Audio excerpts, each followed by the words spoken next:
but I'm very honored to have you all turn up today to listen to the second part of developmental series, really.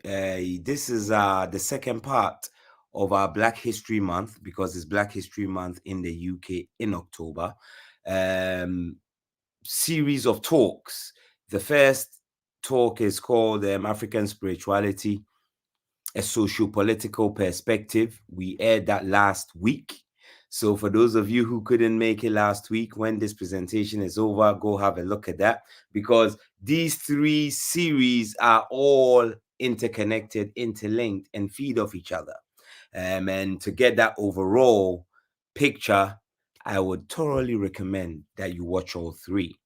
Today's presentation is African Spirituality, a socio-economic case. And before we delve into that, we obviously have to give thanks and praises to the energies. And we're going to play, like we did last week, open up the show, as it were, with an ode to the Ezili spirits of Haitian voodoo. Let's enjoy, and then we get into it.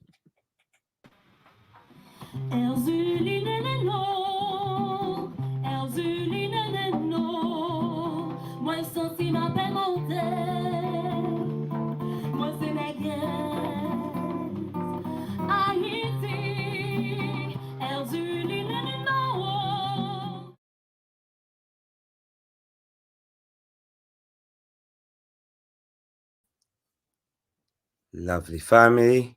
That gives me a few minutes to set up everything, ready for us to begin. So without much further ado, let's get into our presentation for the day, and then we can have a 20-minute session thereafter for our question and answers. See you on the other side. Installment.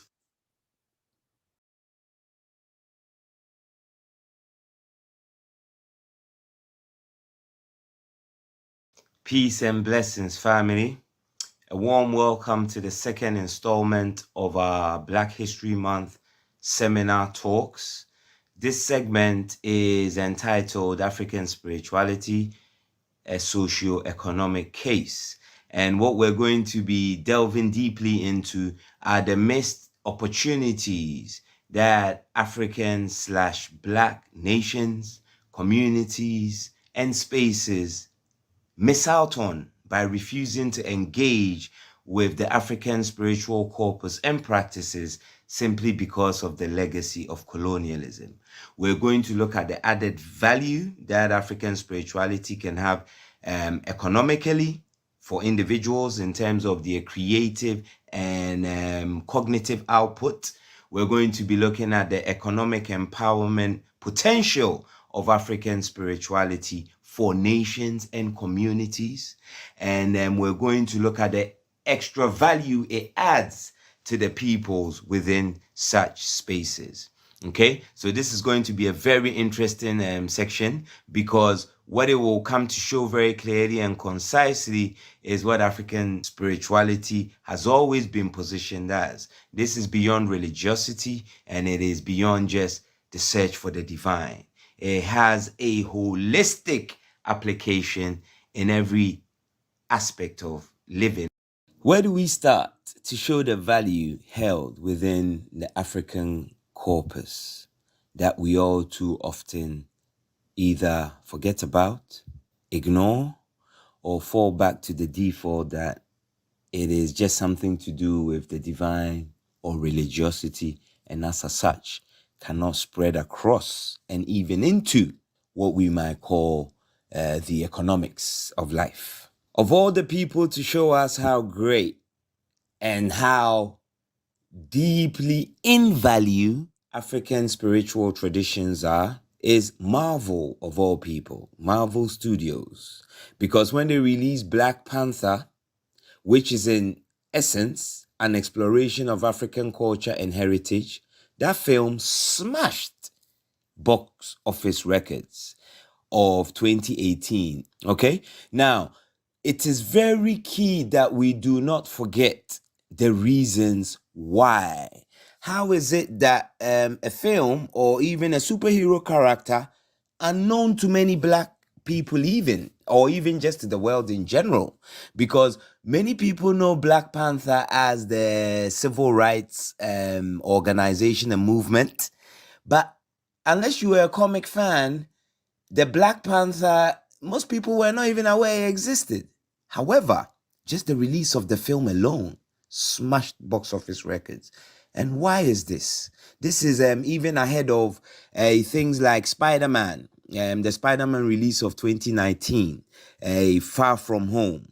Why and how did a relatively unknown comic book hero, because Spider-Man, Iron Man, Superman, Batman, these are global household names. That's how popular those particular characters are. The Black Panther, you have to be slightly into comics and animation to have been aware of this particular character, yes? But the film smashed the box office records. Why? Because who isn't infatuated and deeply curious about African spiritual cosmological systems, about African cultural heritage and traditions? Who isn't? Apart from African/Black people themselves, who for centuries have been deliberately misinformed that those traditions are evil and demonic. They're the only ones who really, in the majority, not all, who don't seem that bothered about their traditions. However, pretty much the whole world is very interested in African culture, traditions, especially the spirituality. Yeah. So the only people who are really holding the fool's gold at this moment are those people of melanated source who are still holding on to this fake idea that African spiritual traditions is a form of black magic or something solely evil, because the evidence proves otherwise. How did the Black Panther become so popular?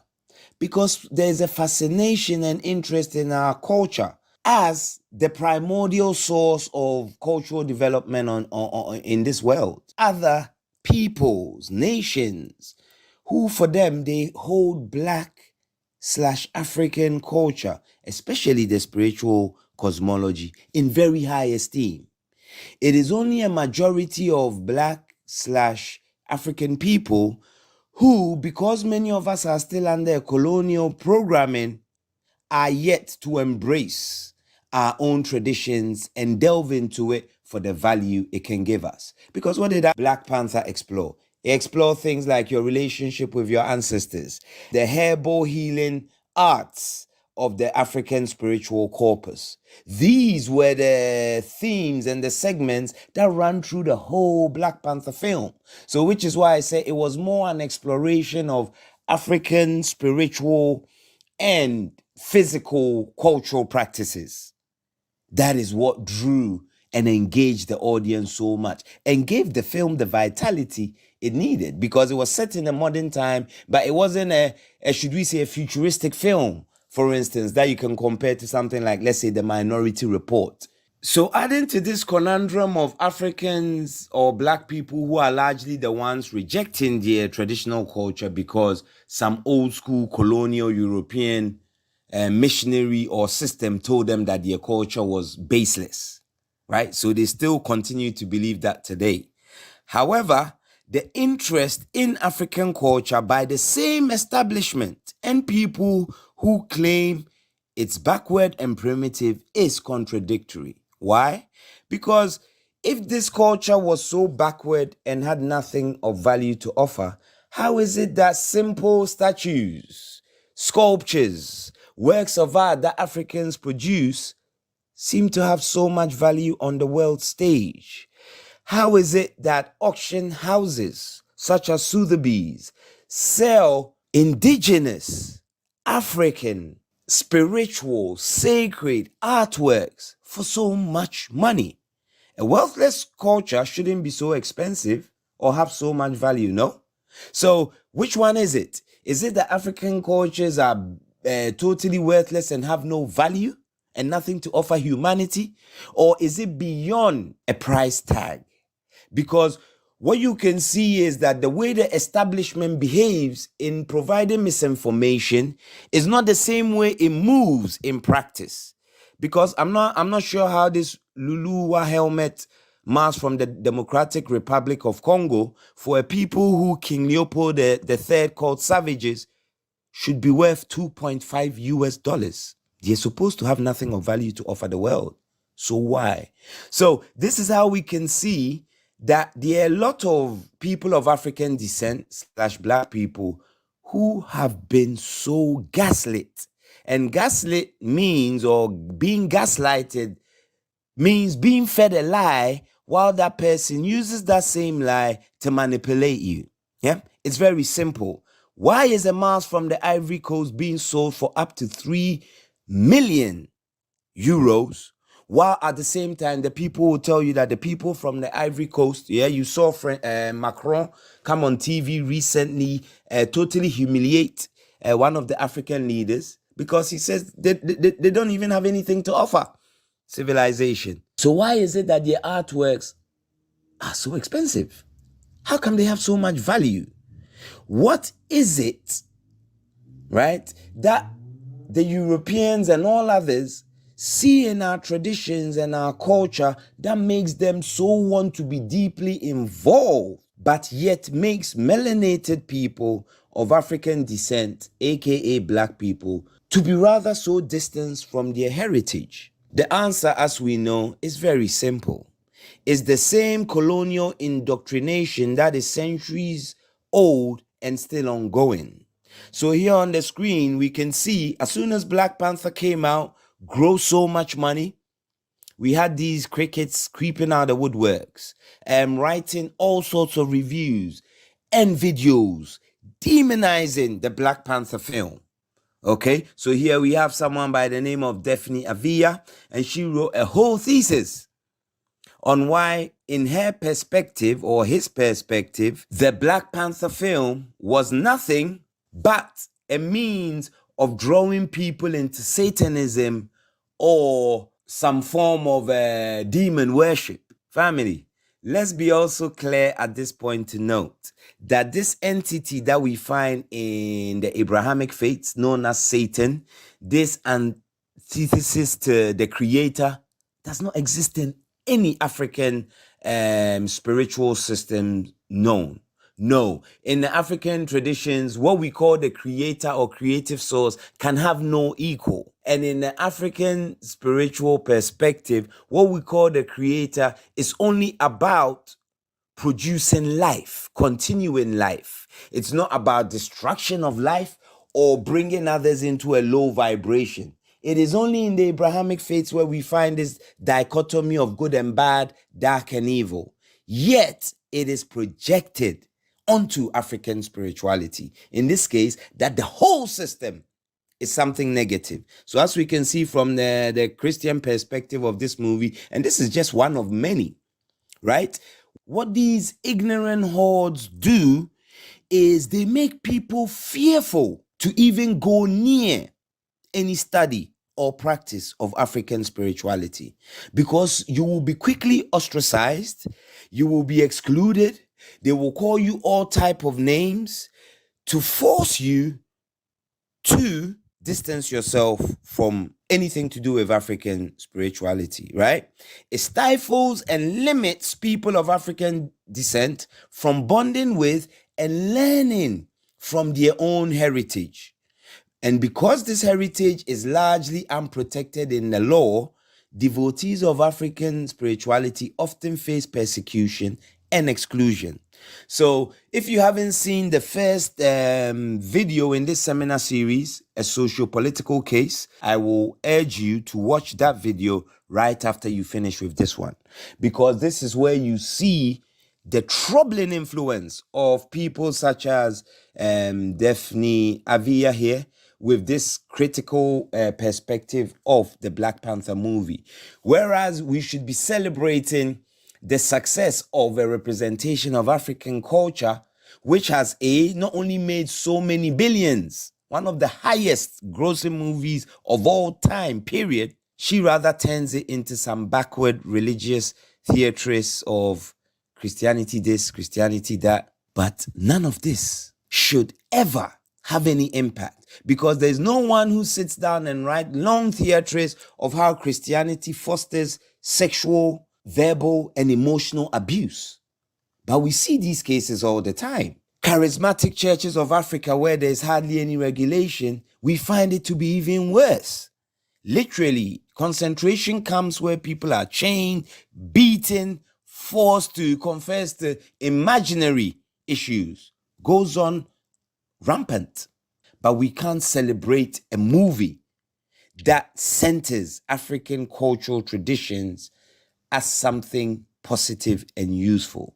It becomes very paramount that, first of all, we have the political protections that prevents people from making such videos, because this is what we should call hate speech.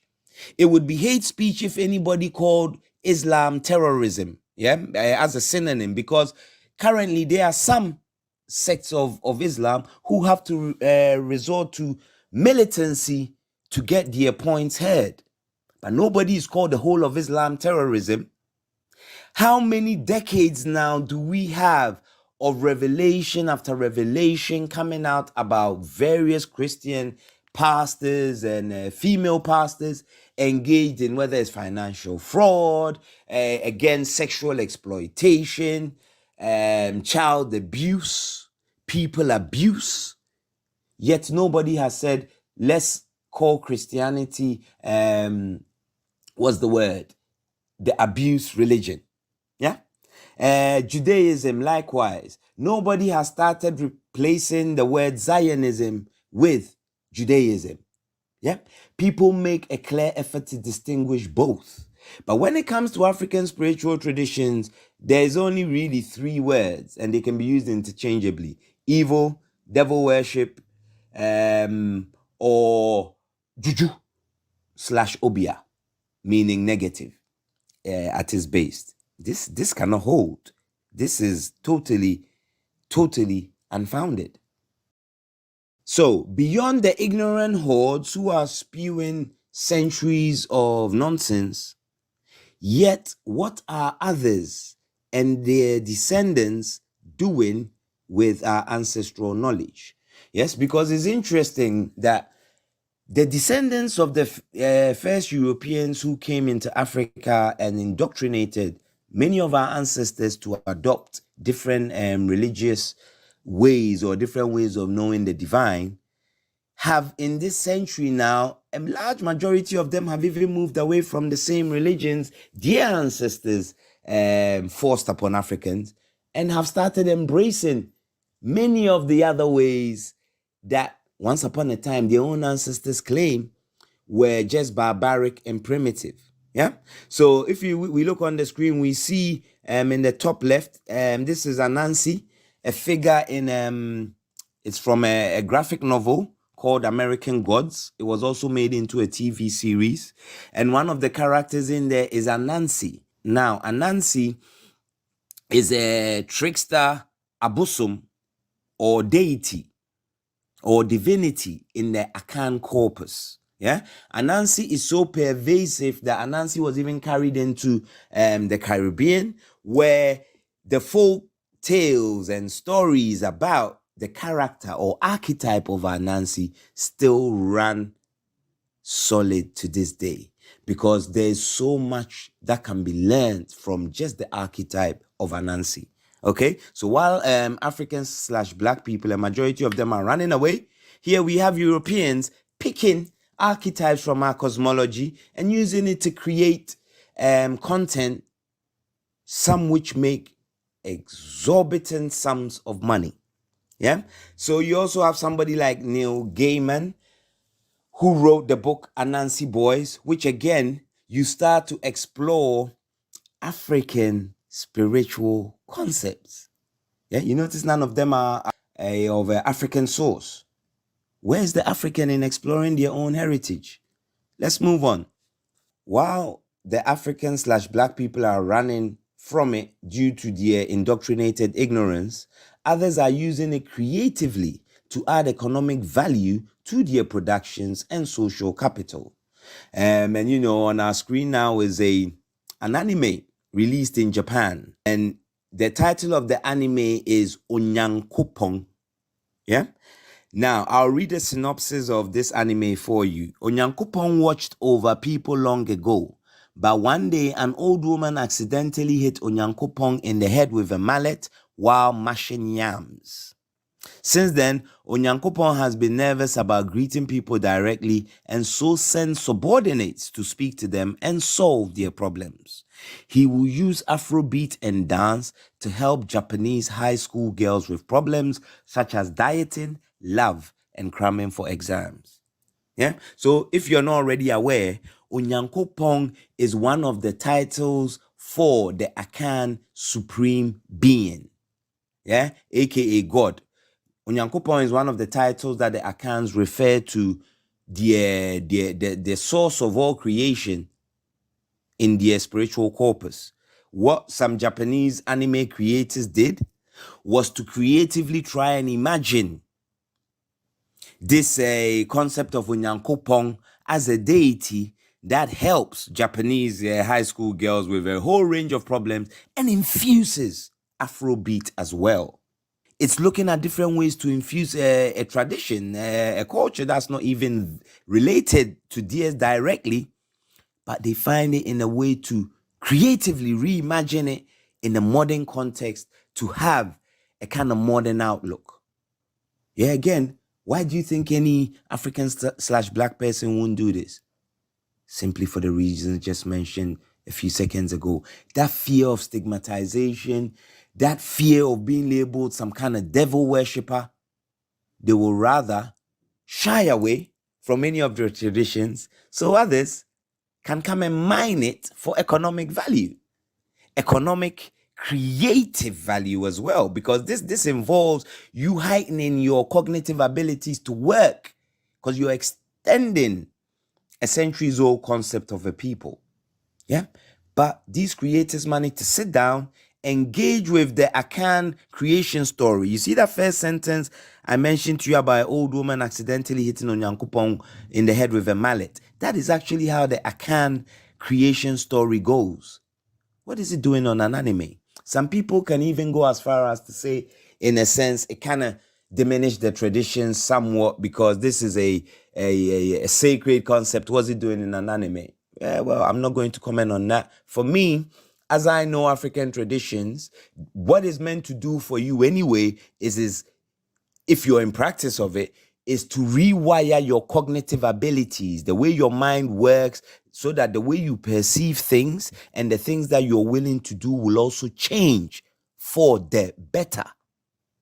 So what I see here is a creative reimagining of the Akan creative story used to make money, because that anime series would have presumably been sold to a TV station. Those producers would have made something they can use to help themselves pay their bills and live life. Meanwhile, there's a custodian of an Akan shrine who cannot even go up and make prayers in his village, because any time he walks near his shrine, you will find a whole group of Christians who come to surround that shrine and interfere with his rituals. This is a true story. This happens in Ghana. I'm talking about first-hand experience that I can verify, but I also know it happens all over, as I will show you in the evidence. Then, as I was putting this presentation together, I was delightfully surprised. I was only aware of the Onyankopon series that had been made for the high school girls series. I never knew that another anime series over time, one that I stopped watching quite a while ago, now even had a character called Onyankopon. Yeah. So there's a long-running anime series called Attack on Titan. And in there, they have now brought in a character called Onyankopon. So, Onyankopon, we just drop in a little knowledge base here. Onyankopon in Akan or Tree language means the Great One. Okay? You may actually be familiar with Onyankopon in the other term used to describe this source as nyame.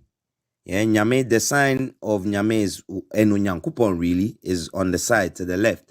You may be familiar with the term jinyame. Jinyame, if you've ever been to Ghana, is one of the most commonly used phrases. Jinyame means only God, meaning it's only the creator that can allow anything to happen to you. Yeah. So Nyankupong means the great one, whereas the title Nyame refers directly to that source. The creator in the Akan tradition has at least 5 different appellations. One refers to this source as the great creator, meaning that the source creates. The other talks about the great virtues. And in this case, the word Onyankopong becomes relevant. Then there's other titles, for instance, that talk about the vastness of this source. And again, you have another title. Okay? So we do not have just one title in any tradition that says God and it's only God. Yeah? There are many titles for the creative source in the African corpus. In this specific case, this is one of the 2 titles for the Akan quote unquote God. Okay, so little knowledge pushed in there just to break up our presentation. Now, we're going to explore bigger the economic value that others have also been able to glean from our traditions and have used it very, very well. And the place we start with is Cuba. Cuba, as you may know, has been suffering from an unjust American blockade now going close to some 70 years. But let's look at how creatively the Cubans have managed to use African-derived traditions to overcome, circumvent, and keep their nation state still flourishing. Okay, I actually wanted to find the original article that brought me to this, and we're going back over some 12 years, and I believe it was an Al Jazeera article where it was talking about the fact that up to about 30% of Cuba's GDP came from foreigners who were coming to Cuba to be initiated into the African-derived system of Santeria. Okay? Because what America's blockade does is it prevents Cuba from being able to import any raw materials or other materials it needs to develop its nation. The aim of sanctions are the more they force you to decline in your socio-political economic status, the more the country becomes weaker, and as a result, it can be invaded and taken over very easily. They did this to Haiti centuries ago. Look at the state of Haiti now. It's the same thing they even did to Saddam Hussein for a few years before the Gulf War started. They did the same thing to Gaddafi. Yes, by slowly, and they did it to Zimbabwe with Mugabe, where they block the governing apparatus of a country from being able to access what it needs to develop, so that over time, as the country breaks down from not being able to source what it needs, what will happen is the people gets upset with the government because they assume it's the government's fault, not the fault of the sanctions, and as a result overthrow the government. It's a kind of very simple and tried and tested strategy. But the Cubans, again, because of that love and understanding of our traditions, and I wrote an article about how Cuba has institutionalized African spiritual traditions and even the role it played in ensuring its revolution was successful. We see elements and symbols all through the Cuban Revolution. Yeah, you may have to read my article. I've written 2 articles because I was in Cuba last year, and I've seen it even raised up even higher. I was there as an education delegate, and I wrote my second article on it. So what the authorities realized, and is very sensible too, you cannot stop people moving back and forth across a country, can you? A blockade doesn't affect that. So Cuba realized the value in its traditions, okay, because Santeria is has big allure for foreigners, right? So it turned it into essentially an economic cash cow to help it thrive, to help it fight against the unjust sanctions. And yes, it is not only working, but it keeps growing. The first time I was in Cuba was when I finished university back in about 2006. When I went to Cuba then, the traditions were not so obvious. You know, you'd have to go into someone's house to see a shrine or some other motive. Last year, 2022, when I went with the National Education Union, now you have shrines in your restaurants. You know, you know how in the West, you walk into, let's say, a Chinese nail shop or an Indian restaurant, and right at the door is the shrine. This is how it's come like in Cuba now. And I love to see that. And in the next presentation, I'm also going to show you, because it's not just economic value our traditions bring. The economic value is just, if you want to call it, the last output. Because first, what it gives is the sense of well-being and fullness. And that is what inspires you to then produce profusely. Okay? So as you can see here, African-derived traditions, religiosity, spirituality has been an effective antidote to the injustice of the Western sanctions of America. Yeah. So again, let us seriously rethink what we understand by African spirituality, okay, and what it has the potential to do. While those abroad are busy mining our culture for its value, its economic value, its sociological value, its creative value, let's look at what our brothers and sisters are doing on the continent. Look at the attitudes to the traditions on the continent, the source of these traditions, you know.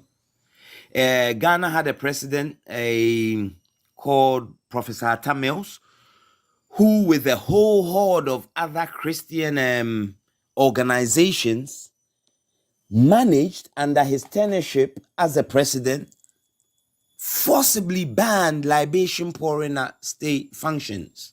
This is before the man mysteriously died somewhere in his presidential palace.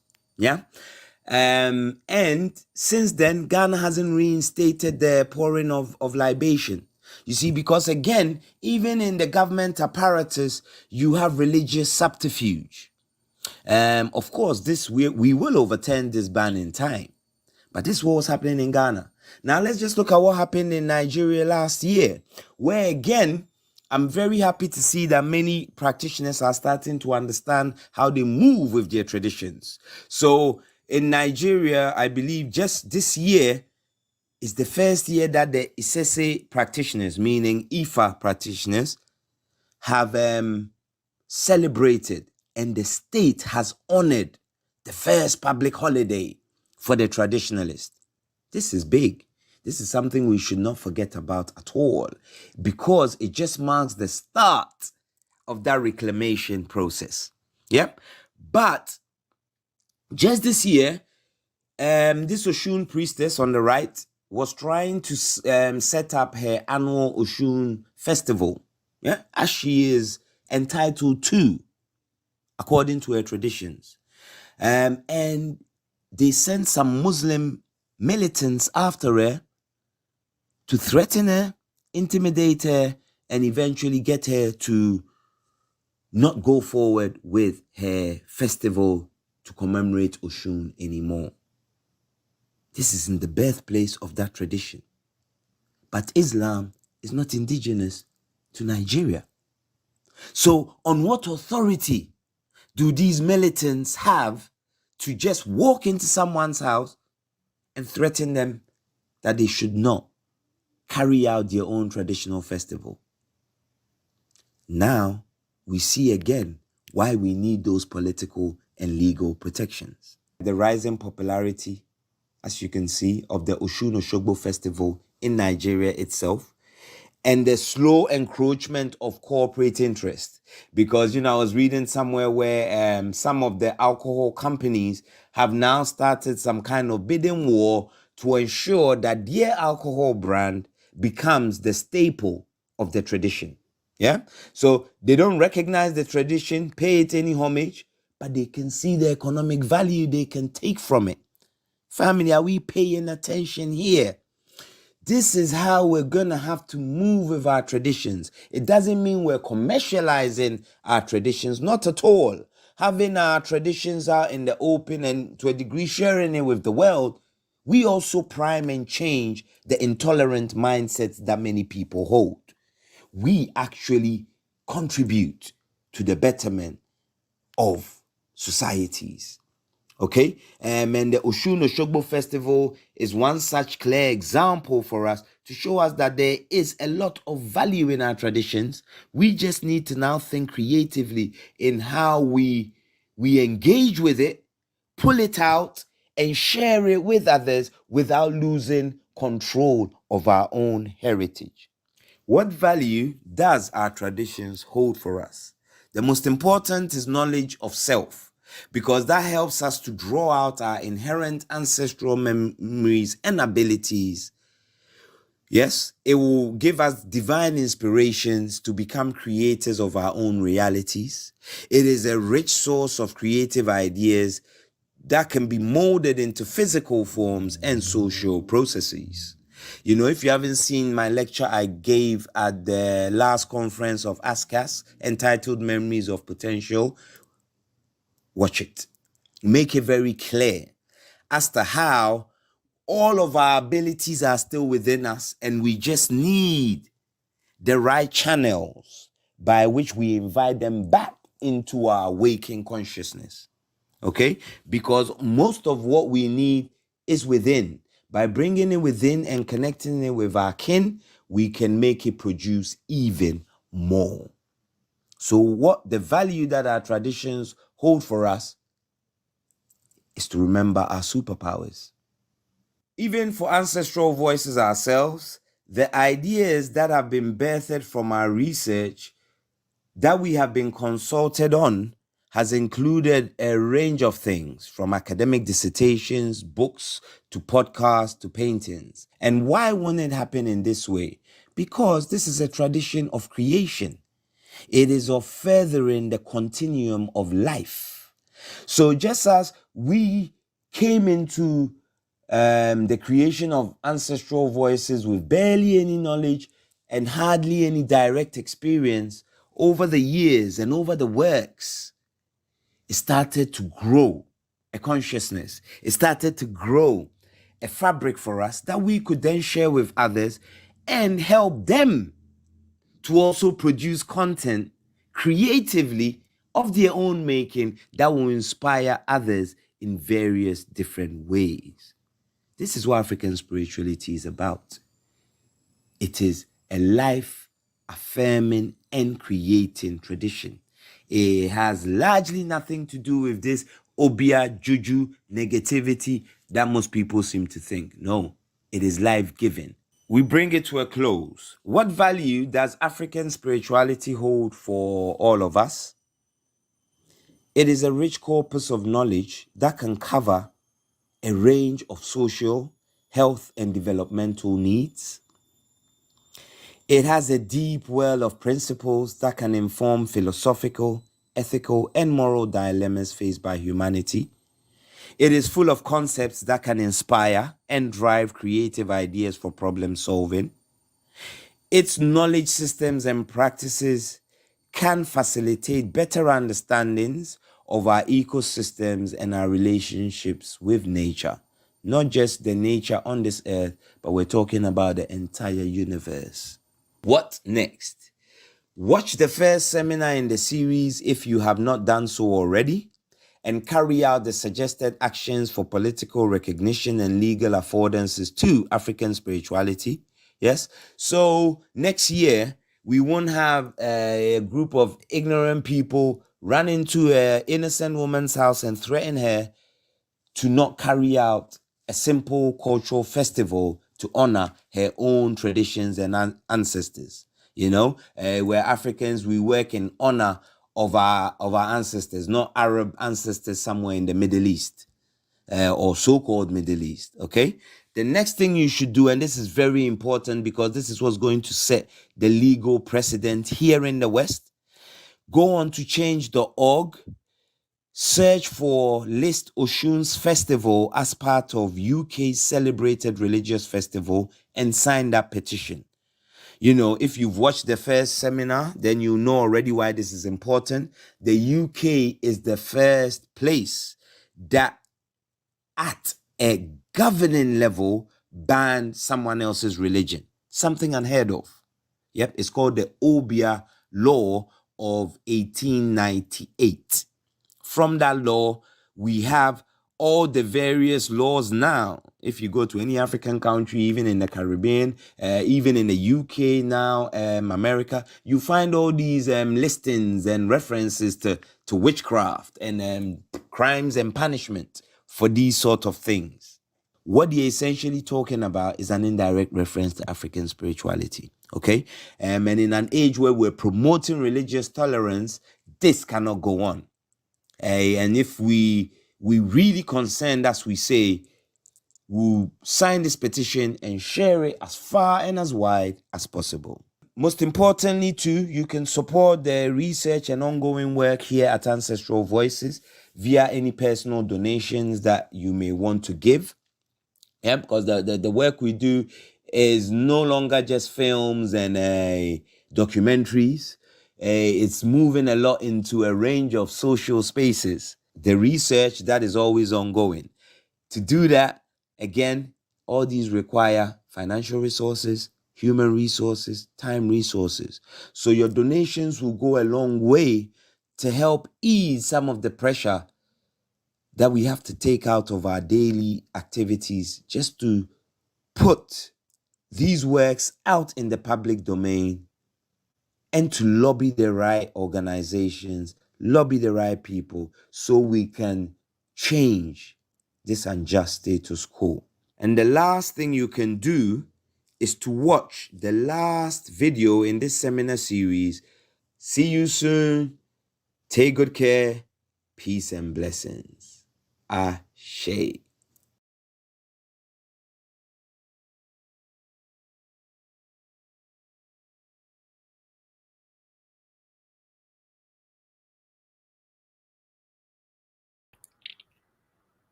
Peace, family. How's everyone doing?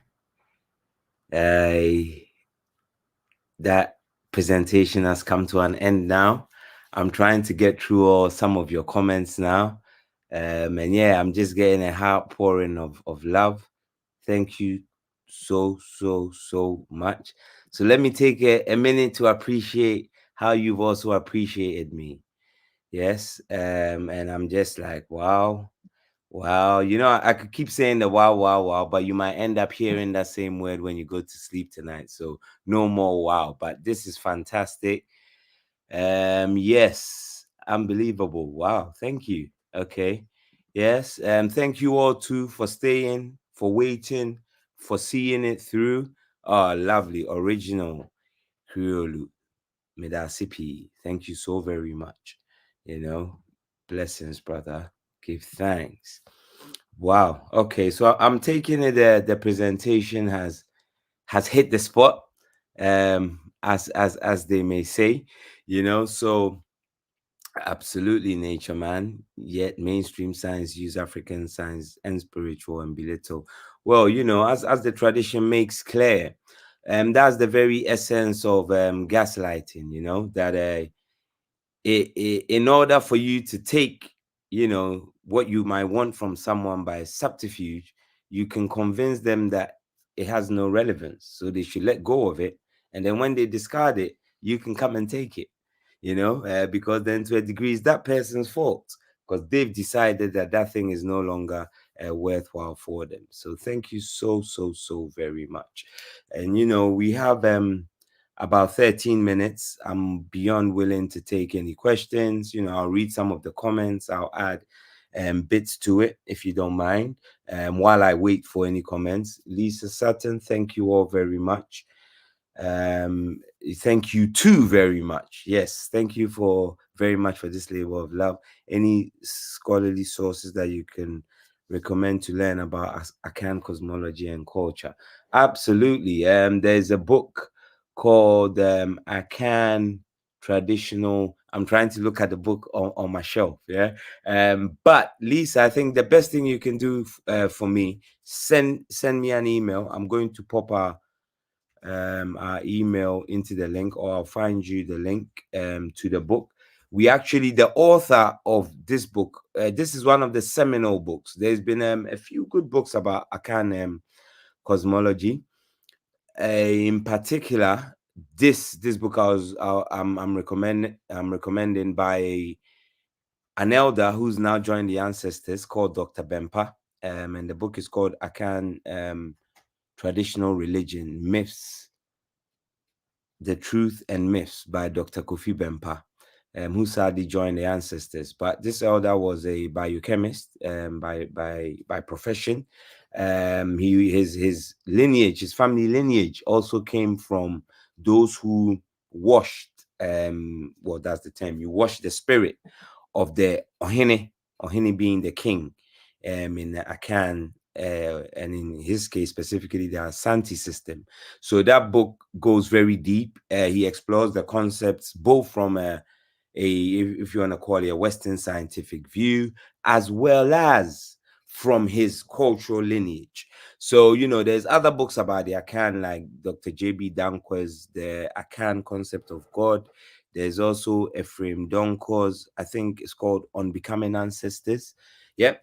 Ephraim Donko's On Becoming Ancestors is actually a way more fantastic, and also I'll call it a more substantive work. JB Dankwa's book is from I think the 20s or the 30s, and it's not bad, but JB Dankwa his family is one of the founding families of Ghana. And he's raised as a Pentecostal Christian, so he has no direct contact, should we say, with the traditions. So he does a good job of explaining it intellectually, but then he also does an overzealous job to only map the concepts, because it's almost like he writes or puts spirituality down as a skeleton, and then he tries to fit African or the Akan system specifically onto the Christian skeleton. So where the Christian skeleton ends is also where his Akan exposition ends,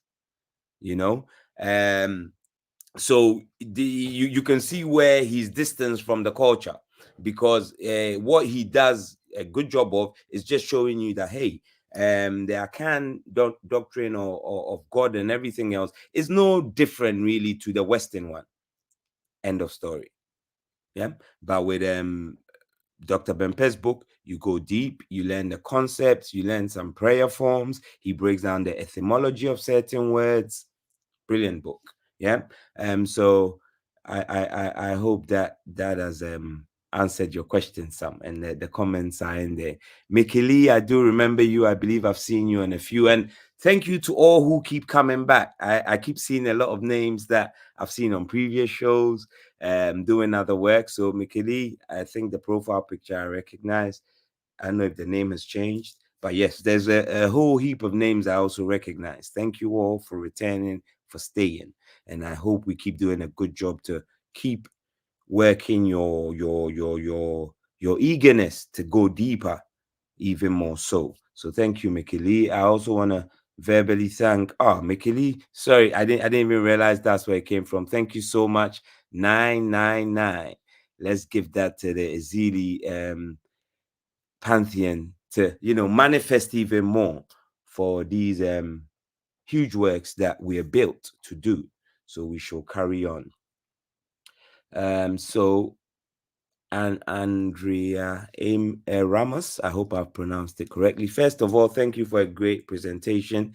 Any practical recommendations to fight against the stealing of our spiritual heritage? Absolutely. Andrea, if you haven't seen the first presentation that we aired last week, go watch it, because in there they also, because that one's about the politics of being. It's called a socio-political case for African spirituality.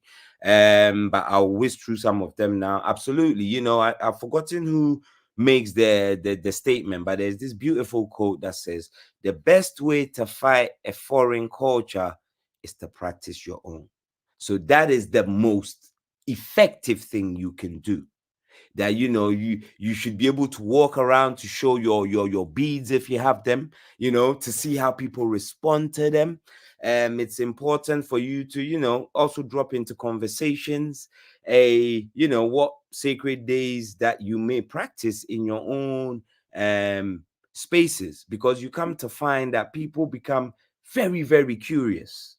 Yes, and that curiosity allows for people to make their own steps into learning about your traditions and what you also do. And why does that is also particularly important is, if we have a base of be it people who are strongly connected to the traditions and understand its space, not just for African liberation, but also showing elements of what a harmonious global existence can look like, we need to be at the apex. We need to be the foundation, because there's been so much efforts made to just separate all of us from this knowledge, that it becomes important that we put ourselves as pioneers. So, if you have the time, the space, why not look into setting an organization up where you may be locally?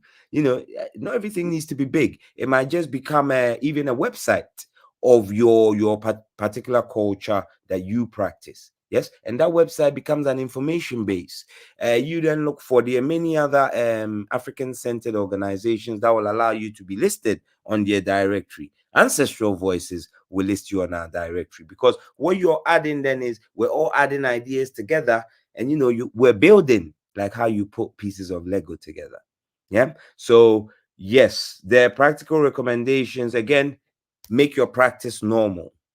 You know how many questions I get a day about my beads, and it doesn't matter anymore, because before, after my initiation, I didn't feel always comfortable having it on display, and now in any and every space, it actually makes me feel empowered, with no word of a lie. Okay, so those are some of the things you can do. Set up a website, share your experiences or your traditions, or set up a small organization. That's just for information sharing. Original Criolu, they will gladly take our religion if we ignore it. Oh, of course. There's I'll tell us a story in a second. Where's you? Let me put your comment back so I can see. However, I believe our ancestors and gods will not allow it to come to fruition. Well, absolutely. It's even whether it's their will or our will. One of the most fascinating pieces of research that I came across, and I'm finding quite difficult now to find on the internet, was a paper from the University of Mexico, of New Mexico, and the scientists were looking or exploring melanin as the substance of the universe. And the way they were describing it was that it's like the way they termed it, stuff of Copernicus. And if you know who Copernicus is, he's the European who was trying to convince Europeans that the world was round and not flat, as the church was making it out to be. And they killed him for his revolutionary ideas, because he was going against the word of the Almighty God as represented in the church at the time. So yes, indeed, there is something very, very unique and very deep that we're still discovering about this substance called melanin. We might say lightly when we say, oh yeah, Black people have rhythm and we can dance, and nobody, some members of the humanoid family may not be. And we think it's just an entertainment form.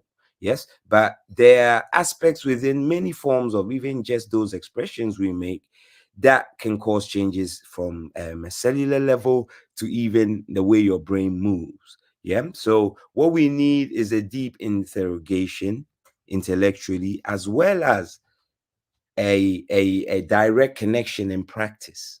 Yeah, because that gives us that holistic.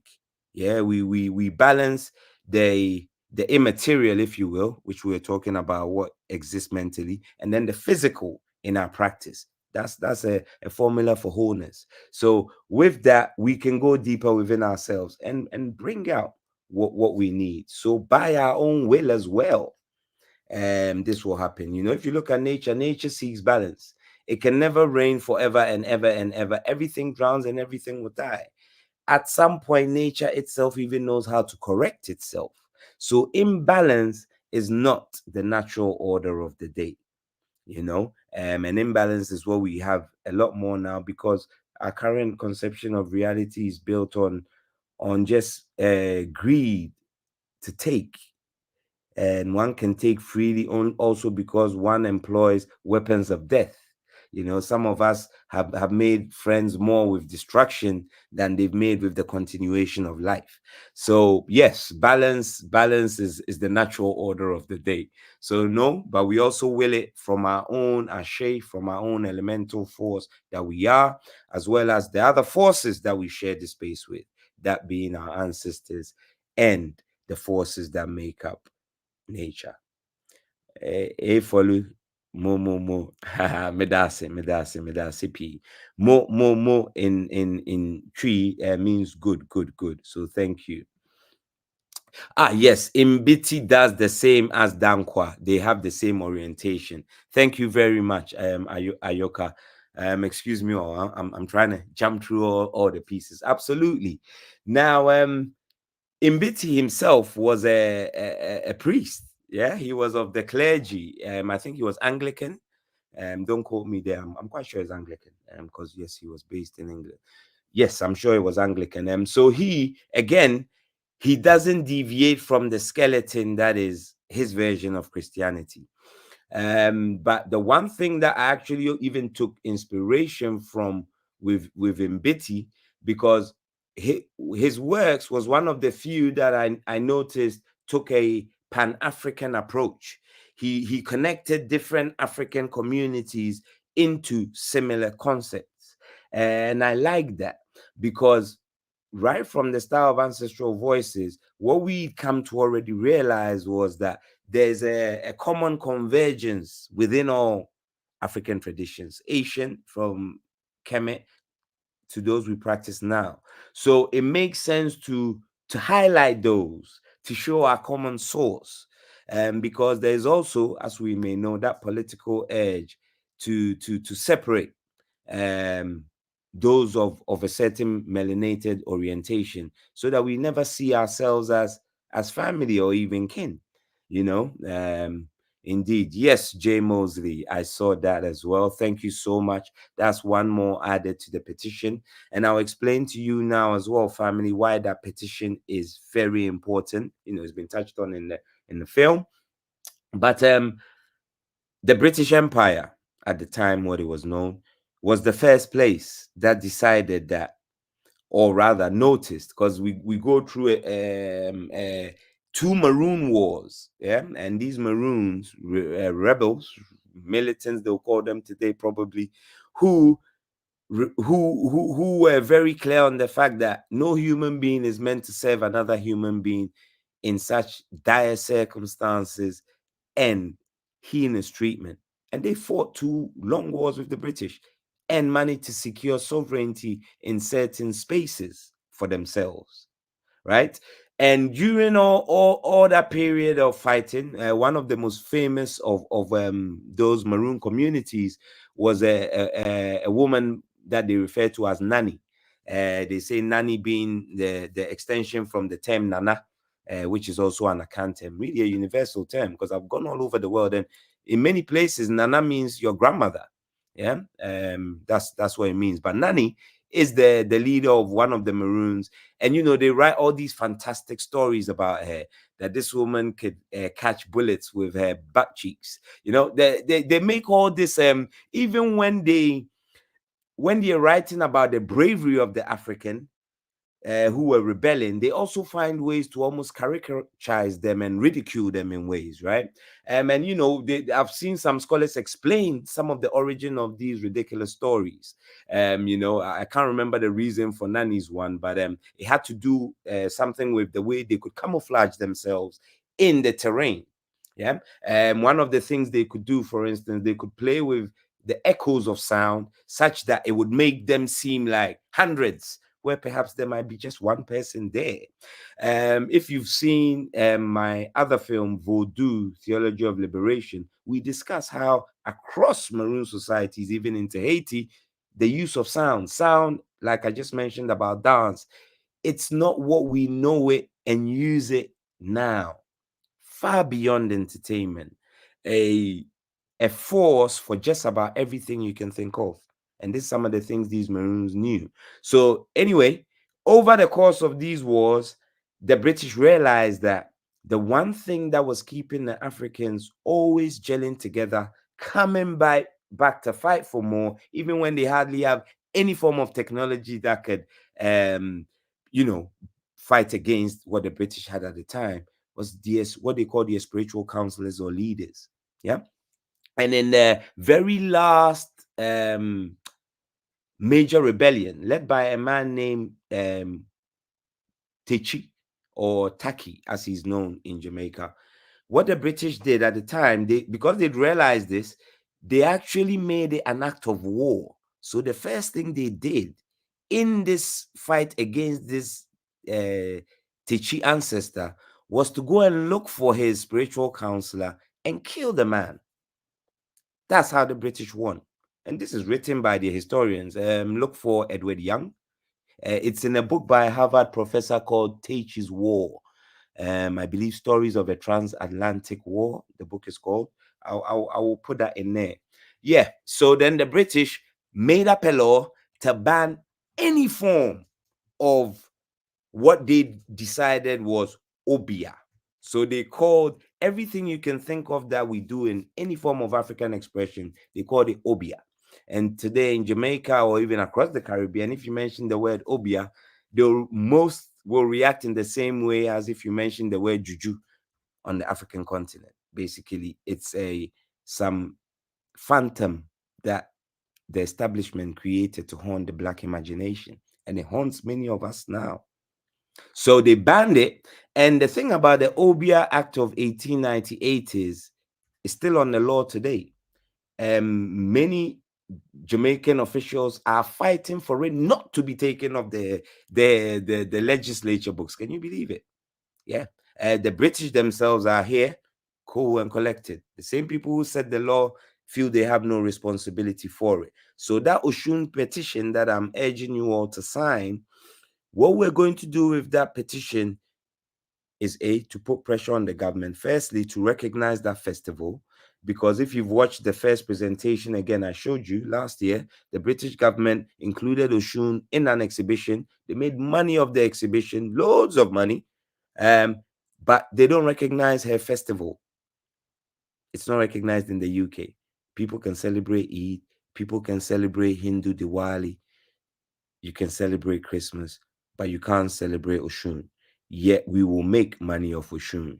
And even to add, most importantly to that, not only will they make money off Oshun, that Obia Act of 1898 is still also within the British legislature somewhere, because it's the history of that law that, in my opinion, is preventing the British government, because we've written many letters and we've lobbied in particular places. This is why they're treating us with benign neglect, thinking that by just ignoring, the problem goes away. But of course, it's not going to go anywhere.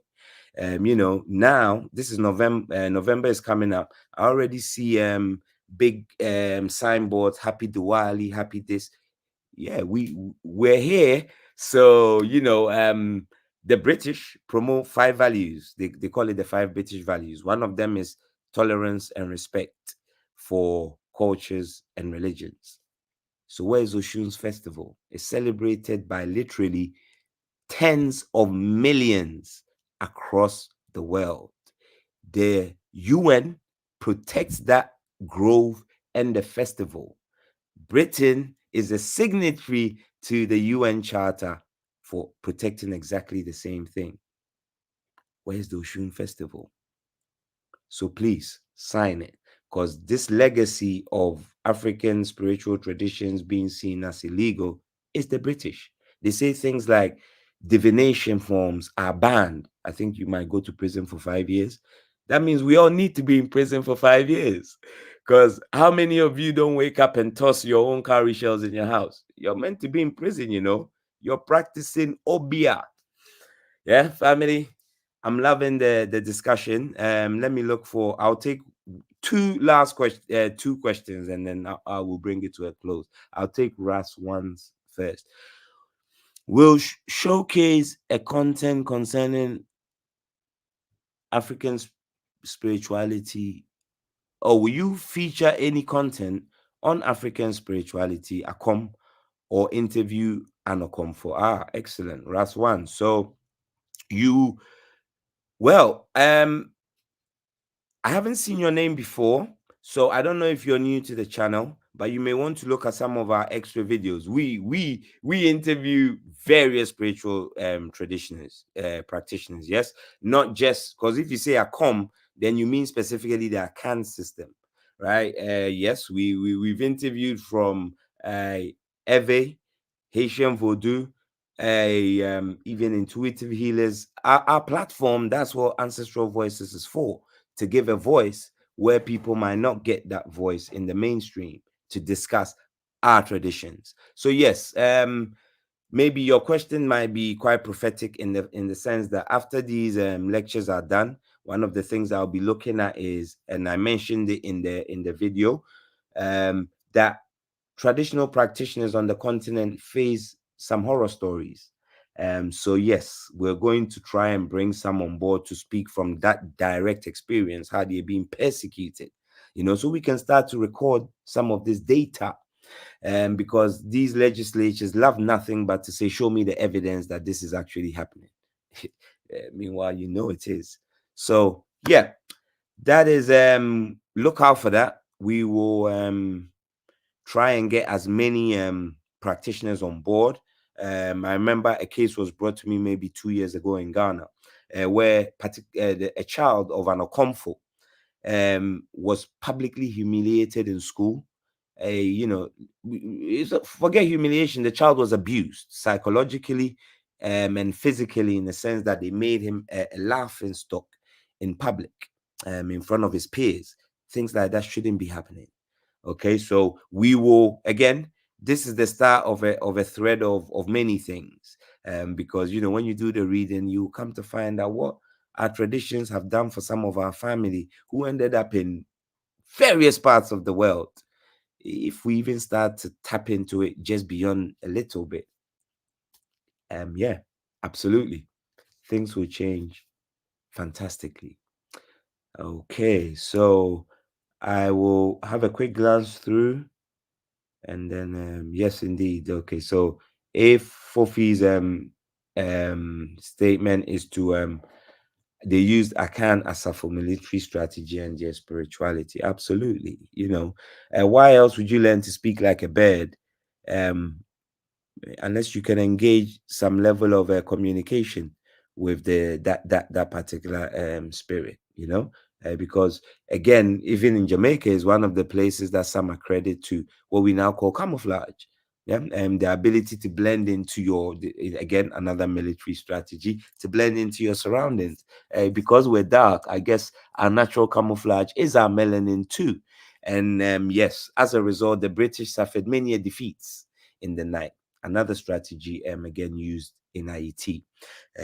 So our ancestors really understood how to use every aspect of themselves. So in this case, we're just talking about our shade of skin and how that became important. Absolutely. Len Sapong Azikiwe. Love that. Is that a South African name? Will there be more to follow? Indeed. Next week, we will, because it's Black History Month in the UK, we only have 3 planned. So the first one last week was a socio-political case. This week is a socio-economic case. Next week will be the final one, and that will be a socio-developmental case. We're going to look at how we unpack all these knots in our mind, because that's what, as this has implied, that's what African spirituality is meant to do, is to give us seeds to grow, to create, and to build. So yes, please tune in for next week. It will be the same time, and then we will have our last presentation then, and yes, we will continue the discussions. So family, thank you all very, very, very, very much. I appreciate you all for taking the time. Walk well, walk good, and I thank you for making the time. Hopefully see you next week. Take good care. Bye.